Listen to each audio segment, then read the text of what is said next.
डाक्टरहरू भगवान हुन् भनिन्छ, तर सबै डाक्टरहरू भगवान नहुँदा रहेछन्। कुनै रोग वा बिमार लिएर अस्पताल पुग्ने बिरामीहरू डाक्टरलाई भेटेपछि खुसी हुँदै फर्कन्छन्, तर कोही बिरामीहरूले त्यही डाक्टरको कामलाई चित्त नबुझाइ निराश भएर फर्किँदा रहेछन्। त्यसकै उदाहरण हुन् पूर्वी नवलपरासीको देवचुलीमा सिसा तथा प्लाईको व्यवसाय गर्दै आएका चिरञ्जीवी काफ्ले।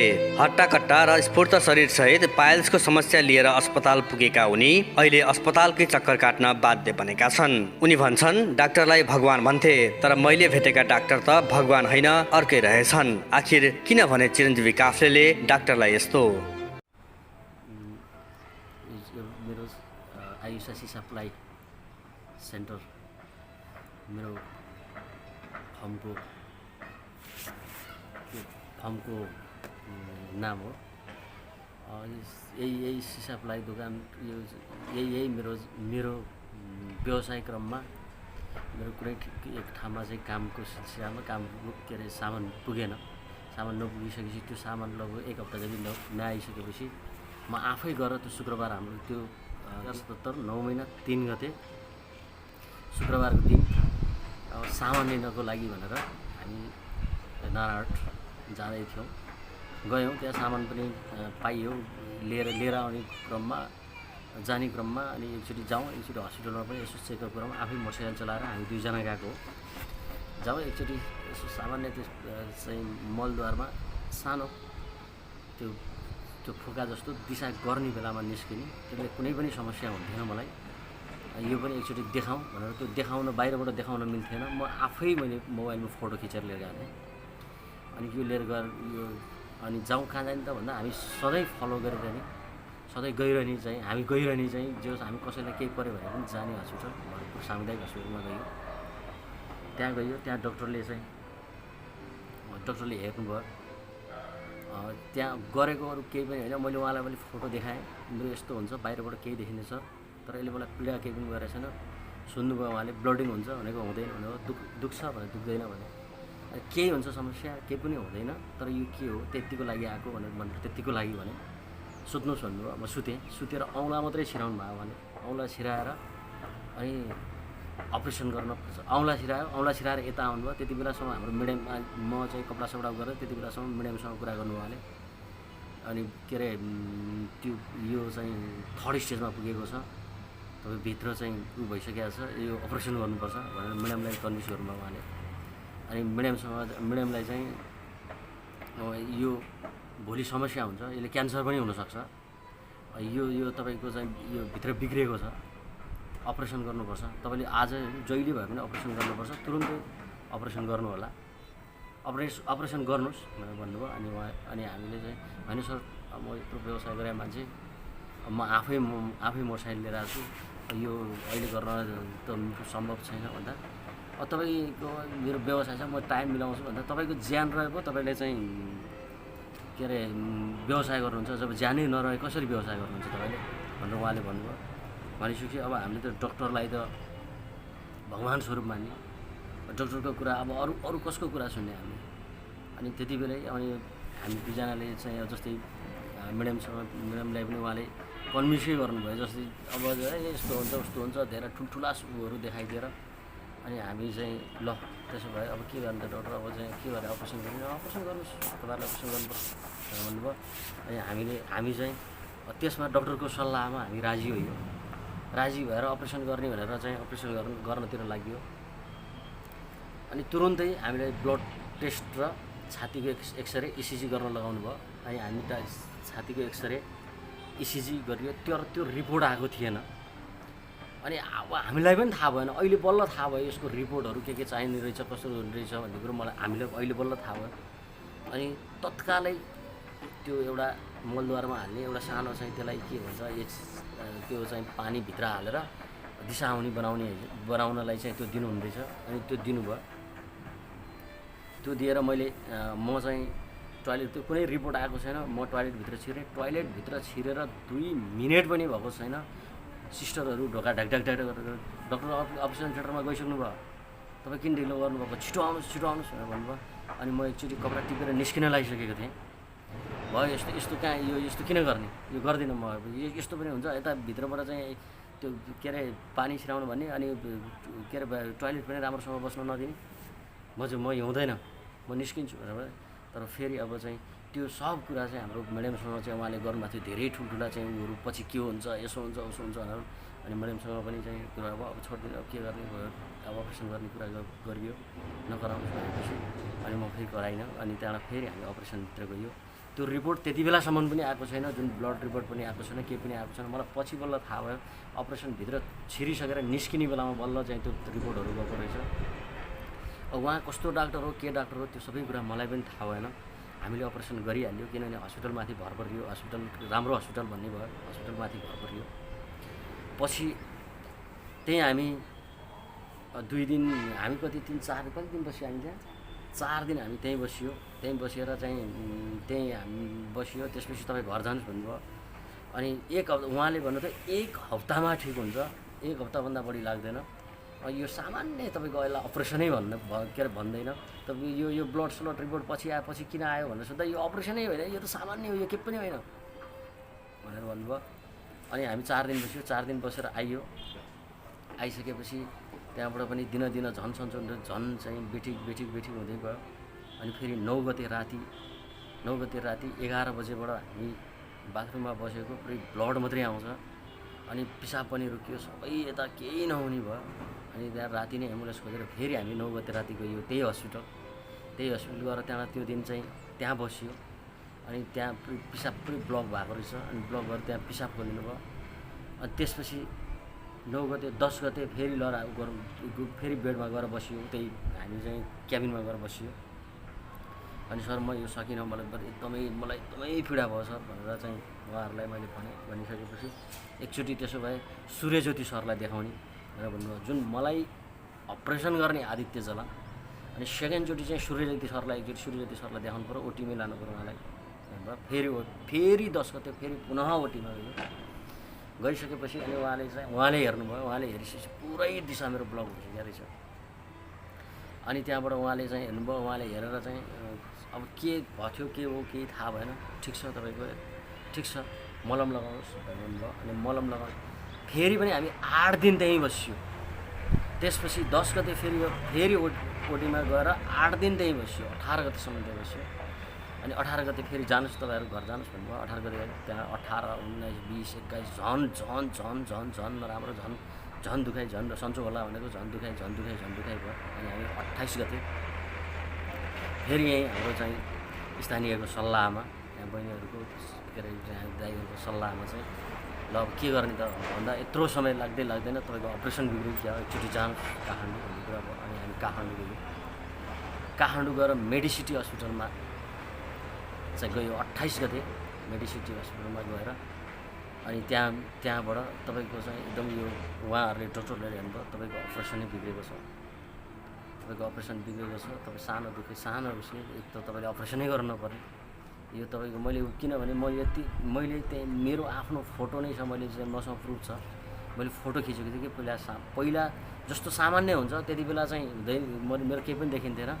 जब एकदम टोयलेट लाएपछि दिशा झर्ने बेलामा मात्रै हल्का देखिन्थ्यो, त्यतिले गएको हो। मलाई केही पनि हुन्थेन, केही जाति हुन्थेन। डाइरेक्ट उहाँले चाहिँ अपरेसन भनेर भनिदिनु भयो। मलाई यो अब हामीलाई त के जानकारी हुन्छ र हामी त डक्टरलाई नै हो, डक्टरकै कुरालाई विश्वास गर्ने हो।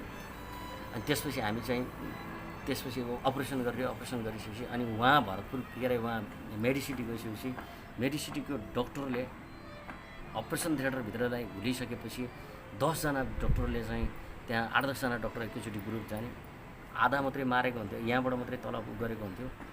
त्यहाँ गइसकेपछि उहाँले भन्नुभयो, उहाँहरूले भनेको पुरै सुनिरहेको छु म, ओहो यस्तो सामान्य अपरेसन गरेको, के गरी अपरेसन गरेको, यस्तो डक्टरसँग पर्नु भयो तपाईँ, यस्तो डक्टरले यो कुन हिसाबले अपरेसन गरियो, त एकदमै सामान्य अपरेसन हो, यो त केही पनि होइन, तर तपाईँको अपरेसन के अरे यो अपरेसन चाहिँ बिगारेको रहेछ भनेर त्यहाँबाट चाहिँ उहाँहरूले त्यो कुरा गरेको मैले पुरै सुनिरहेको छु। उहाँ जुन हामीले भरतपुरमा गरियो, मलाई जहाँसम्म लाग्छ सिर्फ पैसाको लागि मात्रै मलाई त्यहाँ अपरेसनमा हालियो जस्तो लागिरहेको छ मलाई चाहिँ। किनभने मेरोभन्दा धेरै जटिल केसहरू यहाँ यो सर्वत्रै मैले यहाँ देखेँ, तर यो कसैको अपरेसन गरे हुँदो रहेछ। डक्टरले राम्रो सल्लाह दिएर होइन यस्तो हुन्छ यो हुन्छ, हामीलाई उहाँले केही पनि भन्नु भएन, केही जाति कसरी हुन्छ कसरी अपरेसन थिएटरभित्र छिराउँ, के चाहिँ यसलाई भनेर हुन्छ, के गरेर हुन्छ, हामीले त्यो सोचिएन। अनि प्री प्लानिङ जस्तो चाहिँ त्यो गर्नुभयो। अब हामीलाई त त्यो थाहा भएन, हामीले त डक्टरको एकदमै विश्वास मान्यो। विश्वास मान्दा पछि मात्रै हामीलाई थाहा भयो कि उहाँले अपरेसनभित्र छिराएर बेडमा सुताइसकेपछि पैसा आउँछ भनेर पैसाको लागि गर्नुभएको रहेछ भन्ने कुरो मैले अहिले आएर मैले चाहिँ त्यस्तो मलाई अनुभव चाहिँ त्यो भयो। कसैलाई पनि मैले कुनै पनि डक्टर अथवा चाहिँ कुनै होइन एकदमै चाहिँ सकेसम्म अब कोही पनि जस्तै कोही पनि नझुकिने होला। यो यस्तो धेरै यो के अरे मेडिकल क्षेत्रमा यो हस्पिटलमा चाहिँ धेरै यस्तो केसहरू भइरहेको पाइयो। अब म आफै पनि फसेँ, म यतिको सचेतन मान्छे, मैले आफूले चाहिँ अरूलाई पनि एकदम विचार पुरार गर्नुपर्छ है भन्ने मान्छे म आफै झुक्केँ डक्टरको उसमा आएर।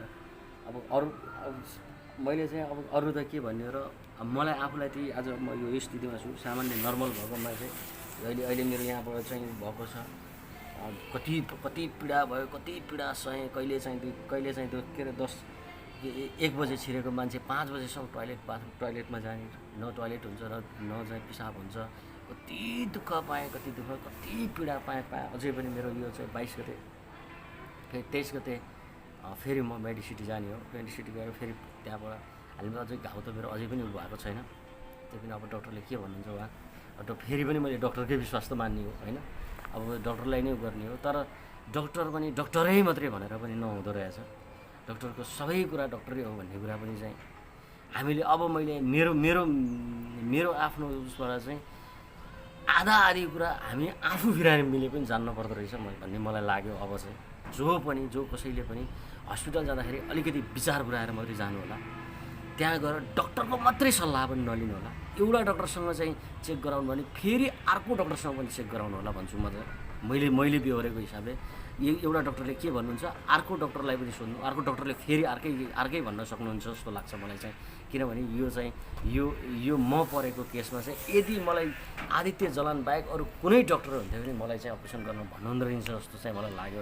मैले अहिले बुझ्दाखेरि मलाई सर्वसाधारणदेखि डक्टरलाई पनि मैले बुझ्दाखेरि मलाई त्यस्तो लाग्यो मलाई अपरेसन गर्नु। किनभने फोटो छ मसँग, त्यही फोटो त्यसैको दिन खिचेको फोटो छ मसँग। मलाई हुने त्यति थियो, मलाई केही पनि हुँदैन। आज यो स्थितिमा पुगेँ, नर्मल आफैले मोटरसाइकल चलाएर गएको मान्छे अहिले अब यो स्थितिमा छ। आज पुसको 3 गतेबाट अहिले आज के अरे चाहिँ कति गते हामी लास्टमा मेडिसिटीमा अपरेसन गरेको माघको 10 गतेसम्म 4 चोटि अपरेसन भयो।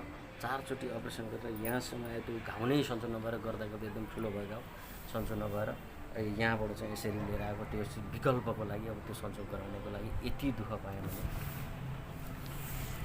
त्यही हो अब चाहिँ जे होस् अरूलाई मैले त म आफू त यस्तो भएँ मलाई त म त आफू झुकेँ खेलमा। जस्तै अब यो अरूबाट सुनिन्थ्यो डक्टरलाई पैसाको खेल, यहाँ के अरे चाहिँ हस्पिटल चाहिँ पैसाको खेलमा चाहिँ छ। पैसाको खेलमा चाहिँ हस्पिटलमा चाहिँ के अरे यस्तो हुन्छ, अलिकति विचार पुऱ्याउनुपर्छ भन्ने चाहिँ सुन्थेँ। तर त मलाई त्यस्तो लाग्थेन। तर म आफै प्रुफ भएँ, म आफै नै हो, म यो खेलमै फस्या हो म चाहिँ। अब जो चाहिँ जसले पनि आम नागरिकले के अरे चाहिँ बिरामीले चाहिँ बिरामी अथवा चाहिँ बिरामी नभए पनि तपाईँले एकचोटि चाहिँ आफूले अब चाहिँ तपाईँ हस्पिटल जाँदै हुनुहुन्छ भने कति कुरा तपाईँलाई के रोग लाग्यो त्यो कुरा चाहिँ प्रायः एक त गाउँ समाजमै बुझ्ने को छ आफ्नो त्यस्तो पहिला चाहिँ बिरामी भएको रोग नलुकाइकन, कुनै पनि रोग नलुकाइकन गाउँ समाजबाटै चाहिँ पहिला सोध्ने कहाँ के कसरी कुन हस्पिटल जाँदा के हुन्छ, कुन डक्टर कस्तो सब बुझेर मात्रै जानु होला। नत्र चाहिँ तपाईँ पनि फस्न सक्नुहुन्छ। धेरै फसेको छ, त्यसमध्ये म पनि एउटा हो। तर धेरै नराम्रोसँग फसेँ म पनि। त्यो त डक्टरलाई नै भगवान मान्न, त्यही त गल्ती भयो। डक्टरलाई नै हामीले त डक्टरलाई नै भगवान मान्यौँ नि। डक्टरले भनेको कुरा त सही हो भन्ने भयो नि त। मैले त मेरो अपरेसन गर्नुभन्दा पहिला म आज यो स्थितिमा पुग्नुभन्दा पहिला त मैले डक्टरलाई त भगवान स्वरूप नै मान्थेँ। तर अब त म मान्दिनँ नि, भगवान स्वरूप नै मान्छु। डक्टरले भनेको कुरा कसरी बेठी हुन्छ? उहाँहरूले त त्यही विषयमा पढ्नु भएको छ, त्यही विषयमा चाहिँ त्यत्रो चाहिँ आफ्नो जिन्दगीलाई चाहिँ त्यही अब चाहिँ हामीले त हाम्रो लागि उहाँहरूले गर्नुभएको, हाम्रो लागि उहाँहरूले पढ्नु भएको, हाम्रो लागि चाहिँ उहाँहरूले त बिरामीलाई हेर्ने काम हो उहाँहरूको भन्ने भयो। म त उहाँको कुरा सहमत भएँ। गल्ती त्यही नै भयो मेरो, जो कि म डक्टरले भनेको कुरा मैले माने। त्यो नै मेरो ठुलो भुल हो। डक्टरले भनेको कुरा नमानिदिएको भए त म आज यो स्थितिमा हुँदै हुन्थेँ। मैले यो मान्नु नै गल्ती हो, मेरो यो नै मेरो गल्ती भयो। मैले डक्टरले भनेको कुरा अब के मान्ने के नमान्ने, अब हामी सामान्य एउटा केही यसै केही एउटा सानो बिबिरो अथवा एउटा चाहिँ पिलो भयो भने त हामीले डक्टरलाई यो चिर्नुपर्छ भनेर तपाईँ मान्नुहुन्न। कोही निचार्न घरमा कोही कसैले के अरे कसैले चाहिँ घरमा निचार्न पर्छ भन्दाखेरि हामीले नमानेर होइन डक्टरलाई एकचोटि देखाउनुपर्छ भनेर हामीले देखाउन चिर्न पनि त तयार हुन्छौँ नि त। डक्टरले भनेको कुरा त मान्नु पऱ्यो नि त, हामीले त मान्ने नै हो नि, डक्टरले भनेकै कुरा मान्ने हो। के थाहा हुन्छ हामीलाई, के थाहा हुन्छ कि त मैले पनि डक्टरले यदि आधा पढ्नु पऱ्यो के मैले त्यो नमान्नको लागि, डक्टरको कुरा नमान्नको लागि मैले आफूले जान्नु पऱ्यो कि हामीलाई कसरी थाहा हुन्छ यस्ता कुरा। यी पीडाका शब्दहरू त्यसै पक्कै भनिएको होइन। सामान्य अवस्थाको मानिस जब 81 अस्पतालको बेडमा पुग्छ तब उसको मनमा कस्तो अनुभूति भइरहेको हुन्छ सायद हामीलाई कल्पना गर्न त्यति सजिलो नहोला। होइन यसको अब यो त अब हामीलाई त थाहा भएन, हामीले त केही कसैलाई केही बुझेन समस्या।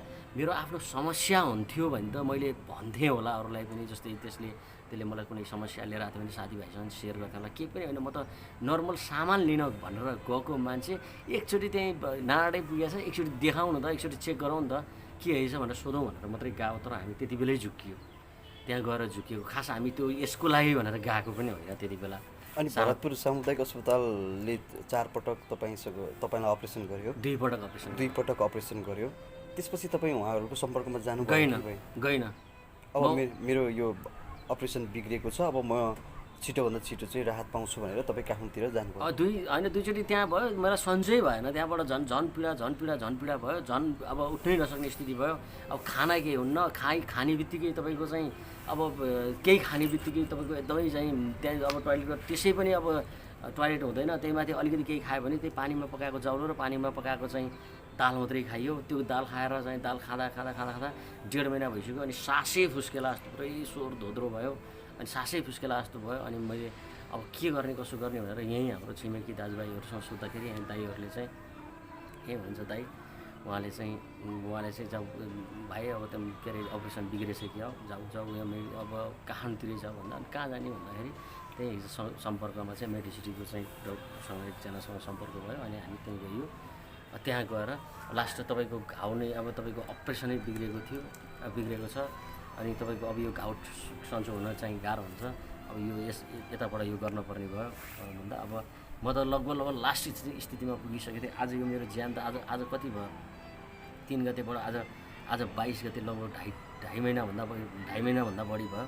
मेरो त अहिले त म काठमाडौँ गएर आइसकेपछि यो साइडबाट गरेपछि अलिअलि खाना भएको भएर म अहिले यतिको भएको, नत्र त यो स्थितिमा काठमाडौँबाट आउँदाखेरि पनि मलाई यहाँ कसैले बाँच्छ चाहिँ भने यहीँ मलाई देख्ने, यही घर आउँदाखेरि पनि मलाई देख्ने मैले यहाँको हाम्रो छरछिमेकहरूले मसँग यता कुरा गरेनन्, बाहिर कुरा गर्दाखेरि चाहिँ यस्तो भयो त्यस्तो मान्छे यस्तो बनायो डक्टरले अथवा यस्तो भयो, कहाँ अझै के गर्न थियो, कस्तो गर्न थियो, कस्तो ठाउँमा पुगेँ, कसरी चाहिँ त्यो डक्टर तिम्रो कसरी त्यो डक्टरको चाहिँ कुरा मैले माने। म यतिको मान्छे त्यो डक्टरको कुरा नमानेको म आज यो स्थितिमा हुन्थिनँ। साथीभाइ घर परिवारसँग सम्झिनु मात्रै, केही गर्न सकिँदैन। बरु हात खुट्टा केही भएको भयो, यताउति केही भएको भयो, बरु सो राम्रोसँग नबोल्न पनि सकिँदैन। त्यो पीडा अब मैले चाहिँ म आफू अब मलाई केही नभइदिएको हुन्थ्यो। म आफू चाहिँ लगभग आफू त म त गलिसकेको थिएँ, त्यही पनि अब परिवारको लागि त्यत्रो बिजनेस छ, ओहो भोलि बिहान मलाई फ्याट के भयो भने के हुने होला, मेरो छोराछोरी के हुने होला, मेरो परिवार के हुने होला भन्ने सोच्थेँ। अनि त्यहाँबाट फेरि पछि अब म जसरी कुनै पनि हालतमा बाँच्नुपर्छ त्यो डक्टरलाई चाहिँ त्यो डक्टरको बारेमा अथवा चाहिँ यो अरूलाई पनि सचेतना दिनुपर्छ। मैले चाहिँ म जस्तो अरू कसैलाई नहोस्, कोही पनि यसरी नफसुन्, म त्यो भन्नको लागि पनि त्यो बोल्न सक्ने पनि हुनुपर्छ भन्ने पनि भयो। बिस्तारै म यताबाट यो गरिसकेपछि बिस्तारै मैले खाने चिजहरू खान सकेँ। अनि यहाँ दुखाइ पीडा यहाँ अब पहिला एउटा घाउ तलसँग यो घाउले पीडा दिन्छ। अब यसको त यो दुखाइ पीडाको त अब कुरा गरेर अब भनेर त त्यसको त साध्य नै छ त्यो भन्नै सक्दिनँ मैले। त्यति पीडा सानो चाहिँ म चेकअप गराउन जानु नै गल्ती भयो, सबभन्दा मेन त म त्यो भन्छु। अब त्यो दिन चेकअप गराउन जानु नै गल्ती, एकदमै ठुलो गल्ती चाहिँ पुसको 3 गते म भरतपुर सामुदायिक हस्पिटलमा छिर्नु नै मेरो लगभग काल बराबर। पसलको सामान लिन आफ्नो श्रीमानसँगै बजार गएकी श्रीमतीलाई आज व्यवसाय सम्हाल्न, परिवारको रेखदेख र श्रीमानको ख्याल राख्न कति हम्मे परेको होला त्यो भनेर भनिसाध्य पक्कै छैन। हर्ताकर्ता श्रीमानलाई 81 सहारा दिएर हिँडाउनु पर्ने र अस्पताल धाइरहनु पर्दा एउटा आइमै मान्छेको मनमा कति वेदना होला, कति पीडा होला, कति हृदय विदारक परिस्थितिमा गुज्रेको होला उनको मन, त्यसको कुनै लेखाजोखा छैन। सामान्य दुईजना बाइकमा गएको, सामान किन्न गएको, सामान किनेर छानेर छोडेपछि अनि जाउँ एकचोटि देखाएर आउँ कि पछि केही ठुलो समस्या भइहाल्छ कि भनेर गएको। 81 जाने बित्तिकै सरले हामीलाई डराउन दिनुभयो। डक्टरले अपरेसन गर्नुपर्छ, ज्वरो गाडे छ भन्नुभयो। हेर्दाखेरि खासै केही थिएन, सानो बिबिरा जस्तो, सानो घमौराको ठुलो खालि घमौरा जस्तो मात्रै थियो। अपरेसन नै गर्नुपर्छ भन्नुभयो। हामीलाई यति छिटो निर्णय गर्न लगाउनु, भन्नुहोस् तपाईँको ज्यान रहे पो हुन्छ, नरहे कसरी व्यापार गर्नुहुन्छ, कसरी के गर्नुहुन्छ, यस्तो अवस्थामा गर्नैपर्छ जसरी भए पनि भन्नुभयो। अनि मैले सर हामी त जचाउनु मात्रै आएको, औषधिले हुँदैन र भन्दाखेरि हुँदैन, औषधिले यो औषधिले हुने टाइम छैन भन्नुभयो। घाउ हेर्दा केही पनि छैन। अनि उतिखेर हामीलाई ल पनि अब गर्नैपर्छ भन्ने गरौँ भन्नुभयो। हामी पनि अब यस्तो हस्पिटल लाइनमा यसरी फसिन्छ भनेर कहिले पनि नजानेको, अब डक्टरले भनेको कुरा मान्ने नै बानी परेको हुँदा अब पर्ने भएरै भन्नुभयो होला भन्नुभयो। हामीलाई त्यस्तो केही यस्तो होला, अहिले यस्तो समस्या आउला भनेर हामीले सोचेन। तत्काल अपरेसन गरियो। अपरेसन झन् 20 होला भन्दै जाँदा झन् अहिलेसम्म 3-4 महिना भयो। अहिलेसम्म नि कस्तो हुन्छ भनेर हामीले अहिलेसम्म अनुमान गर्न सकेको छैन। गर्नै पर्छ, यो त नगरी हुँदैन, पछि समस्या हुन्छ। अनि यो मासु बढ्दै गयो भने डिसै ब्लक हुन्छ भन्नुभयो। हेर्दाखेरि केही थिएन, त्यस्तो मासु बढ्ने जस्तो पनि थिएन। यहाँभन्दा धेरै समस्या भएका बिरामीहरूलाई पनि अरू डक्टरहरूले आयुर्वेदिक औषधि खानुहोस्, यसरी मुख बार्नुहोस्, यस्तो गऱ्यो भने आफै कम हुन्छ, यो त अपरेसन गरेर हुने चिज होइन, फेरि पलाउन सक्छ, आफै कन्ट्रोल गर्न सकिन्छ, लास्ट अवस्था भयो भने हेरौँला, अहिलेलाई चाहिँ यस्तो यस्तो गर्नु भनेर कुनै सजेसनै दिनुभएन कि हुँदैन, यसको विकल्प नै अपरेसन हो, अपरेसन बाहेक हुँदैन भन्नुभयो। भनेपछि अब हामी त सोझो मान्छे, अब डक्टरले भनेपछि होला पनि गर्नुपर्ने नै भएर होला भनेर चाहिँ हामीले छिटो नै हामीले त धेरै गल्ती गऱ्यौँ भन्ने हामीलाई धेरै भइसक्यो। किनकि सरले भन्नुभएको यो नर्मल हो, अपरेसन पनि होइन भन्नुभयो। नर्मल हो, 6-7 दिनमा बिसेको हुन्छ, 20-22 दिनमा मजाले बाइक चलाएर हिँड्नु मिल्छ, आफ्नो काम गर्न मिल्छ भन्नुभयो। त्यति भनेपछि हामीले चाहिँ हुन्छ भनेर गरिएको। यति छिटो यति हतारमा जुन कि रिपोर्टै आएको थिएन कि उहाँहरूलाई अपरेसनभित्र पसालेपछि मैले बल्ल आधी घन्टापछि बल्ल रिपोर्टहरू लगेर दिएको। त्यति छिटो अपरेसन गर्नुपर्छ भनेर हताउनु भयो। अनि खाना पनि सर हामीले 1 बजीतिर खाएको भन्दाखेरि हुन्छ भन्नुभयो। खाना खाएर कति टाइमसम्म गर्न हुने नहुने केही भन्नु भएन हामीलाई। 81 हामीले अपरेसन गऱ्यौँ। अनि त्यसले गर्दाखेरि अब बिसेको होला भन्दा घाउ बिसेकै नहुने, झन् दिशा गर्ने, मलद्वार साङ्ग्रो हुँदै जाने, दिसै नजाने भएर हामीलाई पटक धेरै यातना भयो। हामी त्यो दिनदेखि अहिलेसम्म हामीलाई एकदम धेरै टेन्सन भएको छ, धेरै गाह्रो भयो सर, एकदम धेरै गाह्रो भयो। कसरी व्यक्त गर्न पनि मसँग अब शब्दै छैन। दिन रात जतिखेर पनि पिर परिरहेको छ। ठुलो समस्या भएर गएको भए यति लामो समयसम्म बिसेको हुन लाग्यो भने अहिले चित्त बुझ्थ्यो होला। केही भएको होइन, हामी दुईजना हाँसी खुसी मजाले गएको, देखाउँ केही हुन्छ कि भनेर मात्र गएको, अरू केही होइन। अहिले आज बिसेको होला छैन, भोलि छैन, यत्रो 3 महिना कट्यो, 4 महिना लागिसक्यो। अहिलेसम्म नि कस्तो हुने हो भन्ने थाहा छैन। केटाकेटी छन्, त्यत्रो व्यापार व्यवसाय छ। व्यापार व्यवसाय गर्ने सबैको लोन हुन्छ, ब्याङ्कले लोन, ब्याङ्कको ब्याज पनि तिर्नै पऱ्यो, घर भाडा सबै तिर्नुपर्छ। एक्लै पसल पनि हेर्नु पऱ्यो, घर पनि हेर्नु पऱ्यो। अब के हुने हो भन्ने पनि थाहा छैन। एकदम साह्रै पीडा बनाइदिनु भयो हामीलाई डक्टर। तपाईँहरूले डक्टर विरुद्ध उजुरी दिने प्रयास गर्नुभयो भएन, या पहिला उपचार सकेपछि यसको चाहिँ अनुसन्धान हुनुपर्छ भन्ने त्यस्तो केही लागेको छ? त्यस्तो त एकदम लागेको छ सर, अझ हामीलाई एकदम धेरै लागेको छ। यसरी केही नभएको मान्छेलाई यस्तो अवस्थामा पुर्याइदिनु भयो। झन्डै यो अवस्थामा पनि योभन्दा सिरियस अवस्था थियो। कस्तो अवस्थामा एक्लै म लेडिजले काठमाडौँ लिएर गएको छु, त्यस्तो बजारमा यति धेरै खर्च, एकदम बढी खर्च हुने, अनि एक्लै बस्नुपर्ने। अब त्यस्तो मान्छे, केही नभएको मान्छेलाई यस्तो अवस्थामा बनाउँदाखेरि साह्रै हामीलाई एकदम धेरैभन्दा धेरै ठुलो भयो। अनि केही गर्नुपर्छ, हामी त फसियो। अब अरूलाई यस्तो समस्या नहोस् भन्ने चाहिँ हामीले पहिल्यैदेखि लगभग त्यहाँ गएर आएदेखि, एकचोटि गएर आएदेखि नै सोचिरहेको सोचाइ धेरै आयो। अब यस्तो जुन कि अब मैले उठाउन पनि नसक्ने भएँ, आफै उठ्ने त हालतै थिएन, मैले पनि उठाउन नसक्ने भएँ भनेपछि त अब यस्तो भएर फेरि हामी फर्केर गइएला, फेरि त्यो व्यापार व्यवसाय गरिएला र सके बसेला भनेर मैले चाहिँ सोचेको पनि थिएन। सन्चो भएको छ। अब धेरै यो पीडा त छँदैछ अहिले पनि यो पुरा क्लियर भएको छैन। अब यो कोलेस्ट्रोलभित्र राख्नु छ, अब उताबाट मलद्वारबाट राम्रोसँग दिशा भयो भने त हो। अब त्यो दिशा गर्ने कुवालाई मलद्वारको कुवालाई साँगुरो बनाइदिनु भएको छ उहाँले। पटक पटक जति अपरेसन गरे पनि राम्रोसँग खुल्न सकेको छैन। अब फेरि गएर पनि अब त्यो पहिलाको जस्तो होला कि नहोला भन्ने अहिलेसम्म अनुरोधमै छ। मैले त एकचोटि हस्पिटलमा अथवा डक्टरलाई र मैले जानेको कुरा त एकचोटि गएर त म कुरा त गर्छु, तर हस्पिटलको अगाडि होइन अब चाहिँ हस्पिटललाई एक्सन लिनलाई यहाँ धेरै धेरै धेरै धेरै चाहिँ हाम्रो बिरामीहरू अथवा धेरै चाहिँ हाम्रो यहाँ चाहिँ नागरिकहरू हस्पिटल जानुहुन्छ। कोही बाँचेर आउनुहुन्छ, कोही मरेर, कसैले चाहिँ केही त्यहाँ चाहिँ कसैले चाहिँ कसैको औँला ठाउनु शक्ति हुँदैन। यसको लागि चाहिँ अब एउटा चेतना फैलाउनुपर्छ, सबैलाई जानकारी गराउनुपर्छ होइन। तपाईँ कुन बिरामीलाई के बिरामी तपाईँ लिएर जाने हुनुहुन्छ, त्यो बिरामी कहाँसम्मको डेन्जर हो कि होइन, र कुन हस्पिटल कुन डक्टर टिम जानुपर्छ, कस्तो डक्टरलाई चाहिँ तपाईँले देखाउनुपर्छ, त्यो तपाईँहरूले आफैले बिरामीले नबुझिकन कुनै पनि हस्पिटल नजानु होला। त्यो हस्पिटल गएर त्यो हस्पिटल जानुभयो त त्यो हस्पिटल जानको लागि तपाईँले एकपल्ट सोचेर मात्रै जानु होला, जुनै पनि हस्पिटल जाँदा, र डक्टरको ब्याकग्राउन्ड बुझ्नु होला। डक्टरको ब्याकग्राउन्ड बुझेर जानलाई म चाहिँ आग्रह गर्छु। मैले यस्तै यी कुराहरूलाई चाहिँ जसले पनि जो पनि बिरामी अथवा सामान्य चेकअप केही नहुँदा म त केही पनि नहुँदाखेरि पनि म चाहिँ सामान्य यसो डक्टरलाई देखाउँ भनेर जाँदाखेरि म आज यो स्थितिमा पुगेँ। र म आफूले पनि भोलि सचेतनामूलक अब चाहिँ कुनै कार्यक्रमहरू कुनै चाहिँ त्यस्तो कुनै केही न केही गर्ने मेरो आफ्नो इच्छा छ। म अब अब लगभग अन्तिम घडीबाट गुज्रेको मान्छे हो म। अब अहिले पनि अब चाहिँ अब यसको पनि मलाई त केही थाहा छैन नि, यो पनि अब चाहिँ यो पनि साइडबाट गरेको छ, यो पनि कति डेन्जर छ के छ मलाई के थाहा छ, मलाई त केही पनि थाहा छैन नि त। भोलि मेरो 23 गते म भोलि के अरे चाहिँ अब 23 गते म फेरि जाने हुँ। जाँदाखेरि म जिउँदो आउँछु या मरेर आउँछु मलाई त थाहा छैन नि त। मलाई यहाँभित्रको के थाहा, त्यही डक्टरले त्यहीँबाट हुने कुरा हो।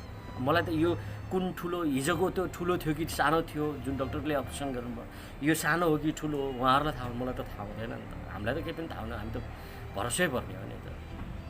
तर बुझेर मात्रै भरोसा पर्ने रहेछ भन्ने चाहिँ लाग्छ। के भने बोल्ने पनि अब वाक्य पनि छैन, फसिहाल्यो। अब यस्तो यो म जतिको मान्छे पनि यत्रो व्यवसाय गरेर बसेको मान्छे पनि फसियो, कसरी फसाइयो, कसरी चाहिँ गरियो, कसरी चाहिँ कुन हिसाबले उहाँहरूले चाहिँ हामीलाई ब्रिफिङ गर्नुभयो, कस्तो हामी त्यो दिन उहाँको पल्टमा पुग्यौँ। तर उहाँको सोचाइ के थियो, कसो थियो, कसरी बेडमा सुताऊ भन्ने सोच थियो कि के थियो, अब त्यो त उहाँले जान्नुहुन्छ। यहाँ यो फाइलमा पनि तपाईँको चाहिँ डक्टरको यहाँ चाहिँ मलाई सूर्यज्योति पहिले पनि सूर्यज्योति श्रेष्ठले मलाई गर्दै गर्नुभयो होइन, मलाई यो आदित्य जलान भन्ने गर्नुभयो, तर यहाँ सूर्यज्योति श्रेष्ठको छ। अनि सेकेन्डचोटि 10 गते पुसको 10 गते फेरि चाहिँ ओटीमा लिएर जाँदाखेरि यो डक्टर आउनु भएन, अनि सूर्यज्योति श्रेष्ठले हेर्नुभयो। त्यही बुझ्न सकिन्छ क्या तपाईँको उहाँले हेर्नुहुन्थ्यो, ऊ गर्नुहुन्थ्यो नि त। फेरि पनि ठिक छ उहाँभन्दा अब सिनियर होला अथवा केही होला, त्यही आरोप गर्न पनि त सकिन्थ्यो नि त। तर उहाँ त्यो आउनु भएन। पछि अब उहाँको ब्याकग्राउन्ड त मलाई थाहा छैन, म बुझ्छु यो कुरामा चाहिँ, म किनभने म त्यसै त छोड्दिनँ, म त बुझ्न त बुझ्छु। तर बुझेर उहाँ पत्ता त लगाइदिन्छ होला नि, यो बुझेर उहाँ कतिसम्म चाहिँ सक्षम मान्छे हुनुहुन्थ्यो, कतिसम्म के गर्नुहुन्थ्यो। अब त मेरो त जीवनै बर्बाद बनाइदिनु, मेरो जीवन त बर्बाद बनाइदिनु भयो नि उहाँले।